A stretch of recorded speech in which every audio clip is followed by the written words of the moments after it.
नोकरी करणाऱ्या जोडप्यांची मुलं बोलेनाच झाली आहेत. आई वडील पुरेसा संवाद साधत नसल्याचा फटका आता पाहायला मिळतोय.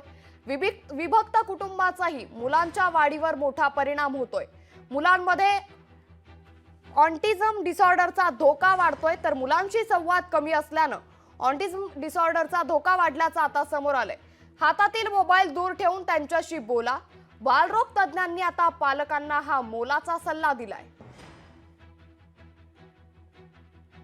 सध्या त्रिकोणी कुटुंब पद्धतीची प्रथा पडलेली आहे. आई वडील कामाला जातात, घरामध्ये मुलं एकटीच असतात, त्यांच्याशी बोलायला कोणीच नसतं. त्याच्यामुळे ते मोबाईलचा वापर करतात. जर मुलं बोलत नसतील तर यावरती आपण काय उपाय करायचा, तर की तुम्ही तुमच्या मुलांना वेळ द्या, त्यांच्याशी बोला, त्यांच्याशी संवाद साधा, त्यांना सोबतच्या मुलांसोबत खेळू दे, त्यांना वेळ द्या. ज्या दिवशी सुट्टी असेल तेव्हा त्यांना बाहेर घेऊन जा. त्यांना रोज जेवताना जेव्हा तुम्ही त्यांना जेवण चारत असाल, भरवत असाल, तेव्हा त्यांच्याशी संवाद साधा, बोला. मोबाईलचा पूर्ण वापर टाळा. हे आपण एक करू शकतो. लोकशाही मराठी ऐका, पहा, जागरूक रहा.